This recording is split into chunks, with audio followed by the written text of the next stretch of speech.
G'day everyone, welcome back to another episode of the Australian Property Investment Podcast. I'm your host, Aaron Christie David. I run a mortgage broking business called Atelier Wealth, where we specialise in helping property investors start out and scale up their portfolios. But what we're really in the business of is giving you confidence about how to buy and build your portfolio through knowledge, and off the back of that, finding people what I call best in breed. Now, if you've been down to the Illawarra, not only have you loved the beaches and the cafes, but you've probably seen a lot of pink for sale signs. And if you've seen them, you know that brand is Molenaar McNeese. And one half of the powerhouse team is in our studio today. Trever, welcome to the studio, mate. Aaron, thank you. Absolute pleasure to have you here. Mate, you've got a career in real estate that has stood the test of time. Obviously, you live and you breathe this. With the back of that comes success. Off the back of that, there's rewards. I mean, I'm reading here, chairman of the Real Estate Institute Illawarra, sales manager, principal of the year, industry accolades, for example. That comes off the back of hard work, but also it's your calling as well, right? And I call it an experience share. I've had the privilege of working with you to buy our own place. And I've seen the professionalism, not only for yourself, but your team as well, because you set the bar up here. And there's probably a reason why your market share is extremely high. It's because you're getting results for vendors. But from the other experience, buyers are getting great experience as well working with you, which means, buyers often feel like the real estate agent's there to work for the vendor, but it's both parties. It's the buyer experience and the vendor experience, which we want to touch on a little bit later as well. But what I really want to start off with is what I call the 3 Ps. A little bit about yourself personally, a bit about yourself professionally, a bit about your own property journey as well, Trev. Okay, so I guess personally, 2 kids, married, 2 kids, lived in northern suburbs, so live and breathe in northern suburbs. Yeah. I guess outside of real estate, there isn't too much that you have time to do. You've got one day, so it's very family orientated. Yeah. Probably professionally, I've been doing this 20 plus years, probably what you say, a career professional on that note. So real estate does get a lot of people jumping in and out, but I've been doing this since a while. You sort of stop counting after 20, I guess. Yeah. I've been a business owner for probably 15 years of that too. So, because you've had a journey where you've gone, worked real estate agents, built the office up, for example, managed a lot of team, and now you've gone on to have your name on the door, right? So that's a progression and evolution in real estate. You talk about the turnover. Sorry, jump in, but the turnover, and we see it not only in broking but also real estate, which is, it's 100% commission based. It's not for everyone. It is a sales business, and some people love it and some people, it's not for them as well, right? It sounds easy. Like everyone thinks, I love real estate. I love houses. Let's go do that. It's got nothing to do with houses. But it is not for everyone. It's commission based and things like that. But I did. I started as an agent and then worked my way through, and we owned quite a large franchise. We had 60 plus people working for us, 3 offices. And then decided to change that and put the name on the door, and that's where Molenaar McNeese started. Probably Fantastic. 5 years ago now. Yeah, great. Yeah. And in that 5 years, you've experienced, I mean, you say we talk about the northern suburbs. So for the uninitiated, north of Wollongong, we're talking areas like Ostomy, Thirroul, Bulli, Woonona, and now you've got a really good presence kind of going through Wollongong, and so you guys go further south as well. So that business, your business building itself and its presence through the northern Illawarra and now down through Wollongong and south, it's showing itself 5 years in. You've got credibility, you've got results as well, and some incredible sales, on beachside of properties, for example, multi-million-dollar properties. And there are some units that, some probably your younger agents are now cutting their teeth on as well. Yeah, I guess because we've been doing it so long, you kind of, as an agent, you work through your price ranges too. We're lucky enough to do some high-end sales, but it's not only just about high-end sales. We kind of make every property look high-end too. Yeah. So we're known for making properties look really good. And that's sort of then, I guess, encroaching to a lot of the apartment sales and things like that off the back of it. And our team is obviously doing a lot more in those side of things too. Yeah. You and I were just having a chat before about this northern Illawarra, so the south coast, for example, just very similar to the central coast, went through this real boom, which was sea changes coming out of Sydney. And then there's a real shift that starts to happen. I can put my hand up and say I'm one of them. Yeah. And chase the lifestyle, chase a bit more balance for family, bang for your buck is another one as well. And then that in turn shifts the dynamics and demographics of a particular area, right? So you've seen that because you've been in the northern Illawarra for so long. So dealing with families, maybe 10, 15 years ago to what you're dealing with now, that's got to be a real change from what you're seeing and feeling, right? I was actually reminiscing last week. 25 years ago, I remember going to Wombara, a suburb that was kind of out of the way, but there were little shanties up there, and this is going to sound really funny to a lot of people. There were shanties out there where people were squatters effectively, and they were one-room houses that you'd have four kids. Old mining cottages. Something like Charlie and the Chocolate Factory. So, and it wasn't the norm, but we were seeing stuff like that too. Today, where you've got multi-million-dollar beach houses and some really affluent people living here and things like that too. So it's really gentrified. There's no doubt about it. Yeah. None of the agents in the area said this is the change that was meant to come because we as in like this area was sitting on like a gold mine and it was always ripe for this and people have only just discovered it. Yeah. Is that the sentiment that you see and feel as well? Yeah, I think if you're born and bred here, we're only an hour away from the centre of Sydney. So a lot of people do commute to the city. Yeah. And so it really has changed from that. And that's what's the big focal point. I actually think the Illawarra still is undervalued. When you compare it to regional areas that have what we have, I still think we're undervalued. And what is the attraction? So being an agent, someone moving down, they're like, why the south coast compared to, say, the north coast, for example, from your experience? Yeah, it's funny. And I mean, most people north, they generally move north to the north coast and south. But I think the beaches, the community we have here is really nice. And you're finding that now. But Absolutely. It's a really good schooling area. It's a really good sporting area. Yeah. And it's picturesque. It's really one of those ones. And I think a lot of people that live in Sydney have holidayed down here and they kind of come back to that too. Oh, absolutely. It's you get really familiar with the area, but also you're right. There is a real vibrancy in the community, and now we're starting to see. I can remember because when I was dating Bernadette, my now wife, and Bernie went to the University of Wollongong. We went to Thirroul for dinner. I'm going to say like 10 years ago. There was a Gloria Jean's. And there was one Thai restaurant. Now it's known for its Thai restaurants and its cafes, right? And I've had a chat with Matt Sharp, buyer's agent up in Central Coast. The cafe culture just really kind of, I guess, supercharges an area going, it now becomes funky, it becomes gentrified, it becomes a destination, for example, as well. And I think Thirroul's kind of put itself on the map. Yeah, really, because it has that village. It still has that village community. Balgownie has a little village too. People don't notice. And I think Port Kembla is becoming like that too. There you go. It's an area that's really gentrifying and it has still the beach. And it's an area on the southern side of Wollongong that's really one to watch out for too. Yeah. So let's talk about, because investors, these are areas that I hear investors speak a lot, right? And our community is investors. So what is the attraction as an investor to these particular areas, do you think? I'm talking Port Kembla has come up a number of times. I've seen some big plans for Port Kembla. Thirroul, there is development slated for Thirroul, and it becomes one of those areas that I guess is a first stop because of the train line and it's the villagey feel to it. And you mentioned a few other areas as well. So investor side, what are you seeing from your experience? I think if you're looking for growth, anything around water. And so the northern suburbs has boomed and is booming, but you'll find there still is some good buys there. But I think Port Kembla, so the good ones to watch out for in my view is Port Kembla, Oak Flats, areas like Primby that are on the lake. So those ones I don't think have exploded just yet. Yeah, We've recently sold something on the lake, the big money now. So I think people are just starting to work out that they can't get into the northern suburbs to be on the water at that money. Now they're moving to the lakeside, and I'm finding that there's going to be good growth in that area too. Yeah. And we speak about the next suburb across effect, and I always used to say like... The Ripple. Yeah, the Ripple. Like, start out like Newtown. Yep. Couldn't afford Newtown, became like Erskineville, Marrickville, for example, that blossom. Bondi, then formed Coogee, for example, Coogee to Maroubra. And what you're saying there is a very similar thing, which is it was Osti, then it's Thirroul, and then it's Bulli. Now, Woonoon's slowly catching up, and now you're seeing some of the southern areas start to take off. Buyers generally will start, they'll come down, they'll either start in Osti or Thirroul. That's the go-to where everyone knows. And then the ripple effect, they'll just move down suburbs until they can find their price point that really works. Yeah, okay. But even if you look at where they started in Sydney, they generally started probably in the eastern suburbs. Yeah. And as they grow up, they kind of priced themselves out. So a lot of young people then went down to the Shire. Yeah. And then what's happened is they've sort of priced themselves out of the Shire as the next generation has come through. They've then moved to the Illawarra, or the northern suburbs of the Illawarra, and then those have grown up. So the next generation again, and then people are being priced out of, I guess, the northern suburbs, they're heading south. The people from south are generally going down to the far south coast. So it's a ripple effect. outside of Sydney that is always and has always been the case. Yeah.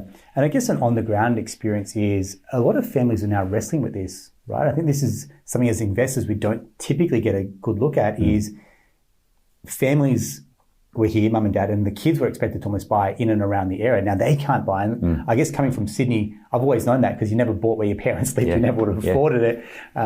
So you don't start where they've ended up. But I guess for the South, it was quite accessible previously for family to be close by. But now this community is wrestling with, I can't actually have my kids close by. We're not close to our parents, for example. And they're probably, I don't know, 30, 40 minutes south, for example, in an area that they can afford, right? It's happening. And we hear it from buyers all the time, and we hear it on all those community groups on Facebook and things. They're all saying that the place is getting too expensive and how are our kids going to buy into it? Yeah. But that's been happening for a long time. So people aren't effectively growing up in an area and buying back into it. They're all heading into a different area. So it's been happening for a while. Changing gears a little bit, right? And so I deal with potential clients looking to buy. And one of the big things that we do when someone's pre-approved is we call it a property buying session, because there's no loan without a property. So they can be out there pounding the pavement looking for property. But one of the common roadblocks they get is dealing with a real estate agent. So the agent's not the enemy. The agent's there to sell the property for the vendor. We need to find a win-win.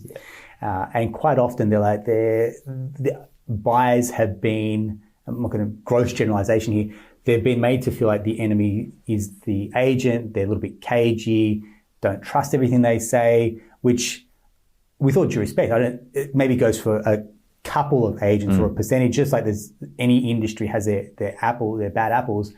But having dealt with yourself, it's like, there's a process to follow. The property is going to go to auction. Follow that. If you want to make a pre-auction offer, go nuts, but it has to be fairly strong or competitive. Otherwise, just like everyone else, it's a level playing field. Put your best foot forward. So if I'm a potential buyer going through the experience, what separates a bad buyer from a good or a great buyer from your perspective? Okay. Yeah, then that's a good question, because I actually, and to start this off, I make no bones about I'm paid by the owner. So, and buyers always, I hear it, you maybe pay too much or whatever it may be. That's actually what a good agent's paid for. So they're paid by the owner. You want that agent when you're going to go sell your property as well, because you want the best result. And that's what, and if you want to be on the other side, get a buyer's agent. And you've spoken to buyer's agents before on this podcast, and that's what you do to level the playing field too. So effectively, we are paid by the owner to get the best terms and the best price. So that's, and I make no bones about it when I start a negotiation off. But what you said before about if you can make a transaction very clean, and it's all about education. If you can educate a buyer well enough to say, okay, here's the terms of the playing field, as long as we all know what's going on and communicate effectively, that's half the battle. I think a lot of buyers kind of get frustrated with just the lack of communication. And that's probably where they kind of feel like they've been dudded or missed out on a property because they haven't been told. And I guess 20 or 30 years ago, it was the Wild West because there were no rules, there were no laws and things like that. And now I think the real estate industry has really tightened up, and our work with the real estate industry has really shown us that there are laws in place now that you can't do those things anymore too. So we have to do those things. It's like, you can't say there's an offer when there's no offer. Yeah, exactly. Right? And that's a moral thing too. I think that comes from within as well. I mean, if that's the kind of person you are, then fair be it. So, but it really comes down to there are laws in place for, we're a very regulated industry now. So there's certain things that you need to do through the whole process. But to answer your question, what makes a good offer and a bad offer? I think firstly, the agent needs to set the deal up too. And it's different if it's going for sale or for auction. But the buyer needs to be, again, in your court, they need to be fully aware of their finance. That's the first thing. I don't think any agent really takes too much notice of someone who hasn't got their finance sorted. They don't know where they're going as far as that goes. That's the first part of the puzzle that we really look for. Which is so chicken and the egg, because the amount of times that we're saying the same message to a client, which is you're looking at property, get yourself organized, get pre-approved, and then all it takes is one listing to come up and like, bang, we're on. And it's almost like we're on the back foot because they've seen the property, they've fallen in love, and now we've got to try and make this offer without finance in place. And then it doesn't gel well from a client experience for us because now we're reactive. And then from your team's perspective, well, you want the property or not, and you know can't really help if your finance isn't ready. And they either end up missing the property of their dreams or they pay more. And the reason why they pay more is because their terms aren't ready.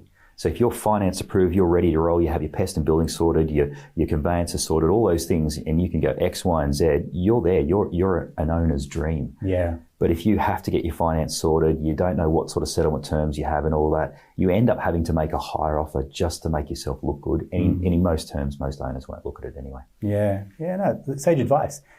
Take that advice. We're talking about a top real estate agent sharing insights and knowledge. So don't hear it from me because I sound like a broken record with the same message. From the same perspective, we're on the same team. Yeah. We want the client, the buyer, to get the property of their dreams. It's the home they see themselves in. I've been there, I've done that. We want the home, we go through the process, and there's a price to pay. Yeah. No one ever wants to overpay for a property, but if it's fair market value, it's fair market value. Now, we spoke before as well, kind of beforehand, about the market, and there's a real shift. There's a real change in the market. There was the intense COVID. If you don't buy it today, it's gone tomorrow for a higher price and good luck. And now we're starting to see that intensity just start to dissipate a little bit from the market. Call it rising rates, call it borders opening up for travel and lifestyle as well, and just, I guess, return to office, type of scenarios as well. From boots on the ground perspective, what are you seeing the shift in the market look like for yourself as well, Trevor? Yeah, I guess, firstly, I like this market. Don't we? As an experienced agent, I anyone could sell a property 6 months ago. And the peak of the market was around November, and it started to gradually drop off from there. Yeah. So when it comes down to the market, there was a fear of missing out. So FOMO was definitely there last year. Yeah. If they missed an auction or a property, chances are the same property would be worth more by the time it settled. So it was it was going up so quick, as you know, that people were just jumping in and throwing money. Now that's changed. So vendors are a little bit more aware now that the market has softened, and that is because of what you said. It's interest rates. It's back to normality. People aren't as focused on real estate as what they were 6 months ago. And so there's been a real shift back to that. So it's not where, a property sold at this level, the next time it's worth that level. We have taken a bit of a hit as far as pricing. But because we're in such a small area, when we don't have massive tracts of land in the Illawarra that we're just opening up. So we're relatively stable when it comes to capital growth. So we're not, even in the GFC, we didn't drop a lot as a lot of different areas do. Yeah. And that becomes super important to elaborate on that point. So I guess what market commentators are saying is because there's not a lot of building supply coming on, that's going to help protect price falls because there's such low vacancy rates. People that want to rent still want to move into the market. So that's tightly held. Migration's starting to pick up. So there's going to be more demand as well. So there's some of the saving graces that will come. But if you've bought in a really good area that has tight supply and there's not a lot that can come on, you can almost safeguard yourself against price fluctuations because it's tightly held, always in demand, high owner-occupied appeal, great vacancy rates if you're an investor as well, trying to hold and rent that property out. Yeah, and there's going to be a lot more investors coming back into the market. They were out of the market because it was too hot. There was no good deals out there. Yeah. Yields are terrible, so there's going to be a lot more. So you'll find that because less people will be buying, the rents will go up too. So rents will start to gradually incline, and then investors will be coming back into the market too. So rents increasing, there is a process, right, to increase rents as well. I think this is, for an investor, as an investor, you go, I just jack up rent. It's not that easy just to go, I'm going to hoik the rent up either. No. There's got to be a process around that as well. Yeah, if they're in a fixed term lease, obviously you can't jack the rent up, and you can only raise the rent by a certain portion as well. It's a percentage that you can't go and just jack it up by $500 a week. So there's a certain process that you go by. You either change tenants and give the property a renovation or something like that, and that will certainly change the rent. But if it's low market rent already, then you can't just go and add another 50% onto it too. Yeah, perfect. I guess just to close the loop on this, mate, from your perspective, message to vendors at the moment, what's your general conversation that you're having for a lot of vendors? I think a lot of conversations, so I guess, the end of the year, if they're still on the market now, it's a very different marketplace. A lot of the media has done this for us already. So the questions have already been posed where we find that I think vendors coming into the market already know that the market has softened now. Yeah. So we've got to have a pricing structure really spot on. We've got to have a great method of sale, and we've got to have our marketing done properly too. So any person could have sold their home 6-12 months ago. Let's face it. You literally had to, no offense, you had to open the door. It's very broken. So. You just had to submit a loan and you got it approved, right? Same in real estate, which was open the door, it sold itself, it was such high demand. Yeah, and there'll be a lot of agents jumping out of the industry for that reason. They haven't seen the ups and downs. Yeah. I've seen so many fluctuations in the last couple of decades, but they haven't seen that too. So the message to owners is, look, get it right first time. It used to be where you're on the market 2 weeks, people started to wonder why. Yeah. It's not uncommon now to see a 90-day program and things like that too. Yeah, marketing's got to be spot on. You've got to have a really sound pricing structure. And and as long as you've got a great agent that understands the market, you should be fine. Yeah, great. And then the message to buyers is? Exactly what we said before, get your finance sorted beforehand. Because that's a process. It takes time and you've got to do your job too. And if you're rushing, you can't find the best position for them in the loan. Yeah. But make sure you're all equipped too. So understand what it takes to make an offer, what it takes to sign a contract. Go and speak to a pest and building guy if you want to, understand what they're about. Yeah. Go and speak to a conveyancer and sort out who you've got. So just put all your ducks in a row. Speak to some good agents and ask them what they need to do, because everyone's a little bit different how they negotiate as well. But certainly go and see some open houses. But before you do that, get yourself sorted first. Yeah, great.